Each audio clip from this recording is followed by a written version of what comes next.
آج 6 محرم الحرام ہے، اگلے 3-4 دن کے اندر عاشورہ کا دن آنے والا ہے، یعنی 10واں دن آنے والا ہے محرم کا۔ عاشورے کے حوالے سے ہمارے معاشرے میں بہت سی باتیں مشہور ہیں، میں چند ایک کا تذکرہ کرتا ہوں۔ ویسے تو یہ کہا جاتا ہے کہ عاشورے کا جو مقدس دن ہے، جو اس کی برکتیں اور اس کا بابرکت ہونا ہے، بہت سے لوگوں کا یہ خیال ہے کہ کیونکہ نبی اکرم صلی اللہ علیہ وسلم کے نواسے نے اور ان کے پورے خاندان نے، معصوم اور بلکتے لوگوں نے اپنی جانوں کا نذرانہ پیش کیا، اس لیے عاشورے کے دن مقدس ہے اور محترم۔ حالانکہ عاشورہ کا دن تو نبی اکرم صلی اللہ علیہ وسلم کے زمانے سے مقدس ہے اور محترم، یہ جو اس کی شان ہے یہ پہلے سے موجود ہے۔ اور یہ جو قرآن پاک میں 4 مہینوں کا تذکرہ آتا ہے، حرمت والے مہینے، ان میں سے ایک محرم الحرام ہے، یعنی ذیقعد، ذوالحج، محرم اور رجب کے 4 مہینے حرام مہینے کہلاتے ہیں، حرمت والے مہینے کہلاتے ہیں۔ اور حرمت والے مہینے کا سیدھا سادہ مطلب تو یہ ہے کہ ان ایام میں، ان دنوں کے اندر بھلائی اور نیکی کا اجر بھی زیادہ ہے اور گناہ اور معصیت کی پکڑ بھی زیادہ ہے، سیدھے سادے معنی تو اس کی یہ ہے۔ لیکن یہ جو عاشورے کا دن ہے، اس کے بارے میں یہ بات بڑی مشہور ہے کہ حضرت آدم علیہ السلام جب زمین پر اتارے گئے تو وہ عاشورے کا دن تھا، یا یہ بات کہی جاتی ہے کہ حضرت نوح علیہ السلام کی کشتی جب کنارے پر لگی ہے تو وہ عاشورے کا دن تھا۔ لیکن اس طرح کی تمام چیزوں کی، واقعات کی کوئی حقیقت نہیں ہے۔ ایک حدیث جو بخاری شریف کی ہے، جس سے اس بات کا اندازہ ہوتا ہے کہ یہ کیا ہے، اس میں یہ بات آئی ہے کہ حضرت موسیٰ علیہ السلام کی قیادت میں جب بنی اسرائیل کو فرعون سے نجات ملی تھی تو وہ عاشورے کا دن تھا۔ اسی لیے مدینے کے یہودی اس دن روزہ رکھا کرتے تھے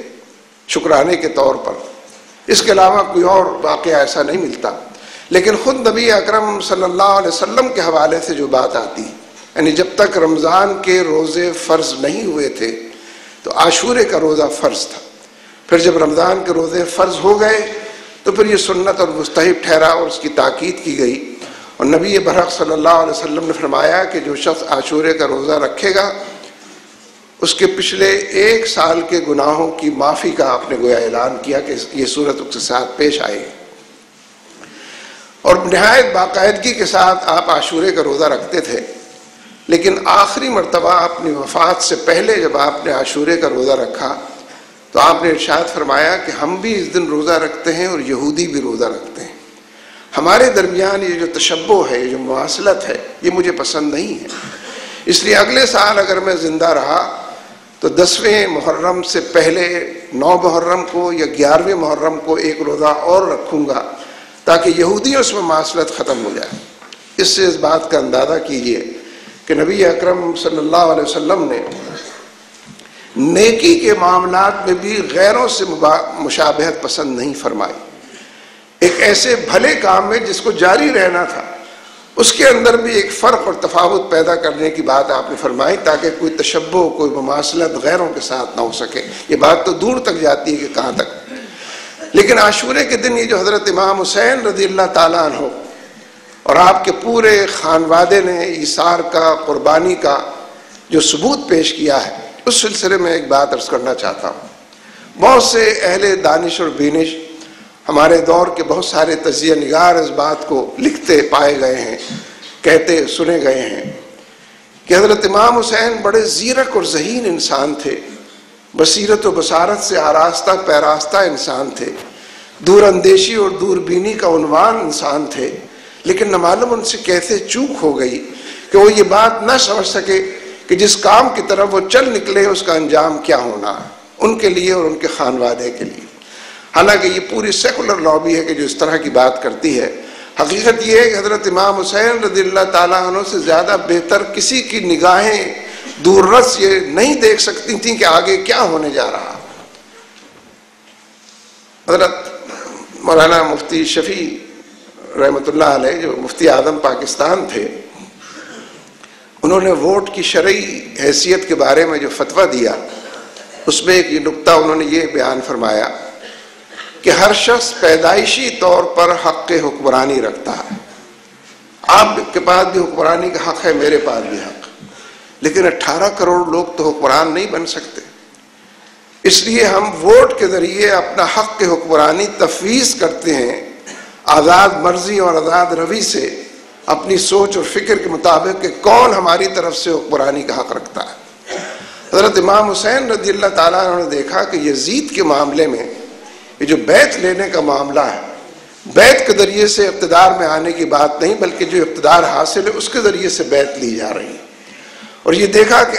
کہ حق حکمرانی غلط طریقے سے تفویض کیا جا رہا. ہم جن اصطلاحوں میں معمولاً اپنے معاشرے میں بات کرتے ہیں، جب کوئی شخص یہ بتاتا ہے کہ فلاں چیز جائز ہے، یہ فلاں چیز ناجائز ہے، فلاں چیز حلال ہے، فلاں چیز حرام ہے، تو ہم سمجھ جاتے ہیں کہ اس کا مطلب کیا. اسی طریقے سے اقتدار بھی جائز اور ناجائز ہوتا ہے، حلال اور حرام ہوتا ہے. حضرت امام حسین رضی اللہ تعالیٰ عنہ نے اس بات کو دیکھا کہ یزید کی ولی عہدی کے لیے، اس کی حکمرانی کے لیے جو طریقہ واردات اپنایا جا رہا ہے، اس کے نتیجے میں بہت سارے ادارے منہدم ہو جائیں گے، بہت سارے اصول کا پامال ہو جائیں گے، بہت سارے قاعدے و ضابطے پیروں تلے روندے جائیں گے. اس لیے انہوں نے اس بات کا عزم اور تہیہ کیا کہ غلط طریقہ حکمرانی جو ہے اس کو ختم کیا جائے، اس کے آگے بند باندھا جائے اور روکنے کی کوشش اپنی طرف. کیونکہ ایک مرتبہ ناجائز حکمرانی کا دروازہ کھل جاتا ہے تو پھر جو ادارے وجود میں آتے ہیں وہ سب ناجائز. یہ ٹھیک ہے، ہمارے اپنے دور کے اندر بھی ایک اصطلاح انگریزی میں جو لوگ استعمال کرتے ہیں لیجیٹمیسی کی، اقتدار لیجیٹمیٹ ہے یا انلیجیٹمیٹ ہے، جائز ہے یا ناجائز حکمرانی ہے. اس لیے امام حسین رضی اللہ تعالیٰ عنہ نے جو قربانی دی اور بڑے پیمانے پر پورے خانوادے کے ساتھ دی، وہ اقتدار کی بنیادی اینٹ کو صحیح طور پر رکھنے کے لیے اور اس کی بنیاد پر ہی پھر کوئی نئی عمارت کھڑی کرنے کے لیے دی. اسی لیے آپ دیکھیں کہ پچھلی 14 صدیوں میں مسلمانوں کے معاشرے میں بار بار ایسے لوگ اٹھتے رہے ہیں کہ جو ناجائز اقتدار سے نجات پانے کے لیے، حالات کو صحیح رخ دینے کے لیے انہوں نے جذبہ جہاد بھی لوگوں میں پیدا کیا، حق اور سچ بیان کرنے کا داعیہ بھی لوگوں کو دیا، اور بڑے پیمانے پر پیروں کو غبار آلود کرنے اور آگے بڑھنے کی توفیق سے بھی اللہ رب العالمین کے فضل سے ان کو نوازا. اس لیے جو عاشورے کا دن ہے یہ ایک بڑی جدوجہد کی طرف دعوت دیتا ہے. مسلمانوں کے معاشروں میں عام طور پر جو بادشاہ حکمران ہیں، جو جبر کے حکمران ہیں، شیخ بیٹھے ہوئے ہیں، جمہوریت کے نام پر بھی، انتخابات کے حوالے سے بھی جو لوگ برسر اقتدار آتے ہیں، وہ جس طرح لوگوں کے حقوق کو پامال کرتے ہیں، جس طرح اصول کو، نظریے کو، آئین کو، دستور کو، قانون کو پیروں تلے رونتے ہیں، وہ کسی سے مخفی نہیں. گویا یہ تمام چیزیں ایک بڑی جدوجہد کی طرف بلاتی ہیں. جو امام حسین کا اسوہ ہے اس کی طرف رہنمائی کرتی ہیں کہ اس جانب لوگ چلیں اور بڑھیں. ہماری ایک مشکل یہ ہے، میں اس کو کہہ کر بات کو آگے اپنی جہاں سے چھوڑی تھی وہیں پر آنے کی کوشش کرتا ہوں. ہم مسلمانوں کی ایک مشکل یہ ہے کہ ہم پچھلی کئی صدیوں میں جا بجا ادھر ادھر ہر جگہ غیروں کے غلام رہے ہیں. ہم خود انگریزوں کے یہاں غلام رہے 150 سال، اور غلامی میں بدل جاتا ہے قوموں کے ضمیر کے مصداق. صورتحال واقعی یہ ہے کہ کیونکہ 1 صدی یا 1.5 صدی تک دین کا بڑا حصہ معطل رہا، لوگوں کے ذہنوں سے بھی محو ہو گیا. لوگوں کو نہیں پتا کہ اسلامی نظام بھی کوئی شے ہے، شریعت بھی آج کے دور میں نافذ ہو سکتی. لوگ نہیں جانتے کہ اسلام کا معاشی نظام بھی کسی شے کا نام ہے. لوگوں کو نہیں پتا کہ عدل و انصاف اسلام کیسے دیتا ہے، اس لیے دیکھا ہی نہیں ہے، لوگوں نے سنا ہی نہیں ہے اس بارے میں بات. اسی لیے جب آپ اس موضوع پر بات کریں تو لوگ سوال کرتے ہیں، لوگ اعتراض کرتے ہیں، لوگ تشفی چاہتے ہیں، لوگ کہتے ہیں میرا اطمینان نہیں ہوا ہے، آپ میرا اطمینان کریں. اس لیے کہ گیپ بہت بڑا ہے. اس پورے عرصے کے اندر جو سب سے بڑا نقصان ہوا وہ دین اور سیاست کی دوئی کا نقصان ہوا. اور لوگ یہ سمجھنے لگے کہ حضرت امام حسین رضی اللہ تعالیٰ عنہ نے یہ کام کیا اور جس نقطۂ نظر کے حوالے سے اپنی جان قربان کی، وہ تو خالص اور 100% بظاہر سیاسی مسئلہ ہے، اس میں کوئی اور چیز نظر نہیں آتی. لیکن آپ اندازہ کیجئے کہ اگر امام حسین اور ان کا خانوادہ اپنی جان کو قربان کرتا ہے تو کس سے یہ بات مخفی ہے کہ جان سے زیادہ عزیز تو کوئی چیز نہیں ہے انسان کا. اس جان کو بچا بچا کے انسان رکھتا ہے، اس پر قرض لے کر بھی پیسے لڑاتا ہے کہ زندہ رہیں تو اور کما لیں گے. لیکن حضرت امام حسین کو یہ پیغام دے گئے کہ جان سے زیادہ جو عزیز چیز ہے اس پر جان کو قربان کر دینا بے معنی نہیں بلکہ معنی خیز ہے. لہذا اس اعتبار سے جو دین اور سیاست کی دوئی اور تفریق ہمارے معاشرے کے اندر موجود ہے، یہ غلامی کے دور سے چل کر آئی ہے، اور اچھے بھلے لوگ بلکہ اہل دین کی بھی ایک بڑی تعداد ہے جو فلاں کا دینی ذہن اور فلاں کا سیاسی ذہن کے حوالے سے بات کرتے ہیں۔ لہذا آپ کے ذہنوں میں بدرجہ اولا یہ بات واضح، دو ٹوک اور واشگاف ہونی چاہیے کہ سیاست معاشرے کی گاڑی کا گھوڑا ہے، یہ گھوڑا جس طرف لے کر جائے گا سیاسی فیصلے اس گھوڑے کو چلاتے ہیں، یہ گھوڑا جس طرف لے کر جائے گا پوری گاڑی اسی طرف سمت پہ جائے گی، اور ان حوالوں سے سیاسی فیصلوں کا غلط ہونا، جبر پر اور ظلم کے اوپر مبنی ہونا، اس میں تمام حالات کا پورے طریقے سے سمویا ہونا، یہ تمام چیزیں غلط سمتوں میں رہنمائی کرتی ہیں۔ اس لیے جس تحریک کے ساتھ ہم اور آپ وابستہ ہیں، اس نے پہلے دن سے اس دوئی کو، جس کو دین اور سیاست کی دوئی کہتے ہیں، اس دوئی کو ختم کرنے، ذہنوں کی آبیاری کرنے اور پورے دین کے غلبے کے حوالے سے تمام راستوں کو جو شرعی ہو سکتے ہیں ان کو اختیار کرنے اور اپنانے کی بات کی۔ میں یہ عرض کر رہا تھا، یہ تو گویا گریز کی ایک بات تھی کہ جو ہو گئی ہے، میں یہ عرض کر رہا تھا کہ اس وقت پوری دنیا کے اندر جو کشمکش ہے اس کا ایک ہی تناظر ہے۔ چند جملوں میں پھر عرض کرتا ہوں کہ ایک طرف امریکہ اور پورے مغربی تہذیب نے یہ اعلان کیا ہے کہ ہمارا نیو ورلڈ آرڈر، نیا عالمی نظام، اٹ ول رین سپریم، اسی کو پوری دنیا کے اندر غلبہ حاصل ہونا ہے، اور ہم تمام ممالک کے جزیات میں بھی رہنمائی کریں گے، پالیسیاں ان کو دیں گے۔ اسی لیے آپ کا نظام تعلیم اور نصاب تعلیم میں بھی وہ کہتے ہیں یہ ہونا چاہیے اور وہ نہیں ہونا چاہیے۔ لیکن دوسری طرف اسلامی تحریکوں اور جہادی تحریکوں نے اس چیلنج کو قبول کیا اور بڑے پیمانے پر اس بات کی کوشش کی ہے کہ ایک طرف لوگوں کے ذہنوں کی آبیاری کرے۔ یہ جو جماعت اسلامی نے گو امریکہ گو تحریک چلائی، اس کا منشا ہی یہ تھا کہ پورے دین کے حوالے سے اس پر بات کی جائے۔ بلا شبہ گو امریکہ گو ایک اچھا نعرہ بھی ہے، اس کے پیچھے فلسفہ ہے، اس کے پیچھے ایک نظریہ ہے، اس کے پیچھے جدوجہد کا عنوان ہے، اس کے پیچھے بڑے پیمانے پر کشمکش کو مول لینا ہے،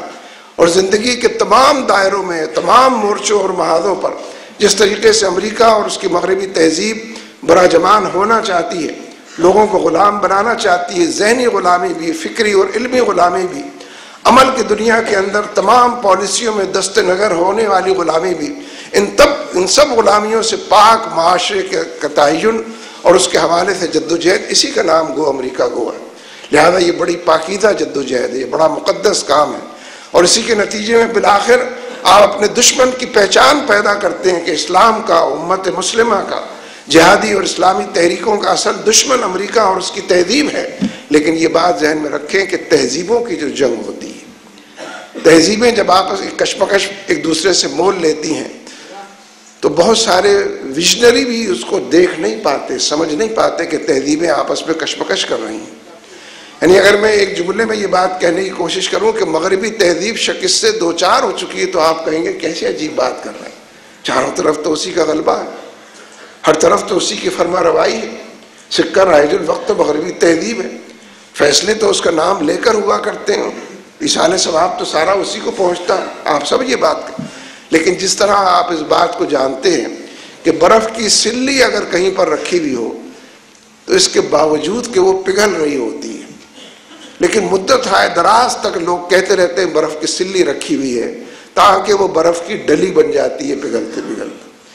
جب نیکڈ آئی سے بچشم سر لوگوں کو نظر آ جاتا ہے کہ یہ برف نہیں، سلی نہیں رہی بلکہ ڈلی ہو گئی ہے، بڑی دیر بعد لوگ کہتے ہیں کہ برف کی ڈلی۔ یہی معاملہ پوری مغربی تہذیب کا، اس کی قیادت و سیادت کا،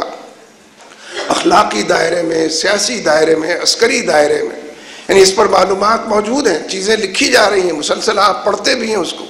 ان کو مسلسل پڑھنا بھی چاہیے، دور تک پہنچانا بھی چاہیے، تاکہ دشمن کی جس طریقے سے کمی اور کسر پوری ہو رہی ہے اور جن جن حوالوں سے اس کو شکست سے اور ہزیمت سے دوچار ہونا پڑ رہا ہے وہ بھی آپ کے سامنے ہو۔ لہذا دوسری طرف یہ جو اسلام کا نظام ہے اور شریعت کا جو تقاضا ہے اس کے حوالے سے لوگ نکلے ہوئے۔ میں یہاں جو بات عرض کرنا چاہتا ہوں، اللہ تبارک و تعالیٰ کی بھی ایک سنت رہی ہے اور وہ اس کی مشیت کے حوالے سے بار بار دیکھنے کو لوگوں کو ملتی ہے۔ پہلے دن سے یہ صورت موجود ہے کہ اللہ تبارک و تعالیٰ نے کفر کی اور شرک کی جو بھی یلغار ہے اور اپنے دشمنوں کے حوالے سے جو بھی ان کی کارکردگی ہے ان کو جب جب شکست سے دوچار کیا ہے تو ان سے بڑے کسی طاقت کے ذریعے ان کو نہیں دیر کیا، بلکہ گئی گزری قوت اور طاقت، جس کے لیے طاقت اور قوت کا لفظ بھی استعمال کرنا زائد ضرورت ہے، اس کے ذریعے ان کو پامال کیا۔ نمرود کے لیے ایک مچھر کافی ہو گیا، کوئی بڑی فوج نہیں لگانی پڑی، کوئی بڑے توم تراق کے ساتھ کسی لشکر کے ذمہ یہ کام نہیں کیا گیا کہ نمرود کا کام تمام کیا جائے، ایک مچھر اس کے لیے کافی ہوا۔